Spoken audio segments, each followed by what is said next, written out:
ကဲအားလုံးမင်္ဂလာပါဒီနေ့ကကျွန်တော်တို့ comment မှန်သွားတယ်မှာညီလေးစန်ဂျူတို့လက်ဆောင်ပေးခြင်းဖြစ်ပါတယ်။တစ်ချက်ပြကြည့်မင်းည comment မှန်ထားတဲ့ဟာကဲဘရာဇီးနော်သူကတော့ဘရာဇီးကြိုက်လို့ဘရာဇီးဝယ်ထားပေးတာပေါ့နော်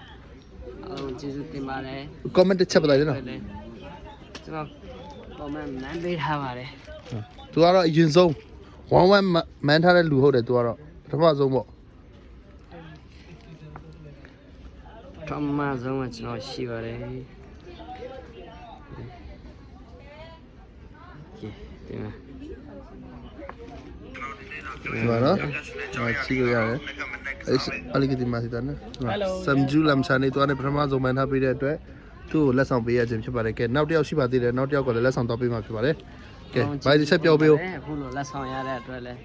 လာပါ like လေးလုပ်ပေးပါ subscribe လေးလုပ်ပေးပါဗျာအားလုံးကျေးဇူးတင်ပါတယ် Okay ပါကျေးဇူးပါကဲနောက်တစ်ယောက်ကတော့ဒီနေ့သူက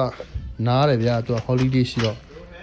ဒီနေ့သူ့ကိုအဆိုင်မှာပဲထားပေးမယ်မနေ့ဖြတ်မှလာယူမယ်တဲ့ခဏလေးကျွန်တော် comment ပြပေးမယ်နော်ဒီမှာနောက်တစ်ယောက်ကဆိုရီယာဘတ်တရိုင်းသူကနေပြီး1 menu West Ham 1ရေးထားတယ်သူကဒုတိယပေါ့နော်ကဲနောက်လဲအားလုံး comment မှန်ပေးလို့ရတယ်နော်လာမယ့်ပွဲစဉ်တွေမှာလည်းကျွန်တော်အနေတပတ်ကိုတပွဲပုံမှန်လေးလုပ်သွားပေးမှာဖြစ်ပါတယ်အားလုံး comment လေးတွေမှန်လို့ရပါတယ်follow လေးလည်းလုပ်ပေးပါ follow မလုပ်ရသေးအားလုံးကိုကျေးဇူးတင်ပါတယ်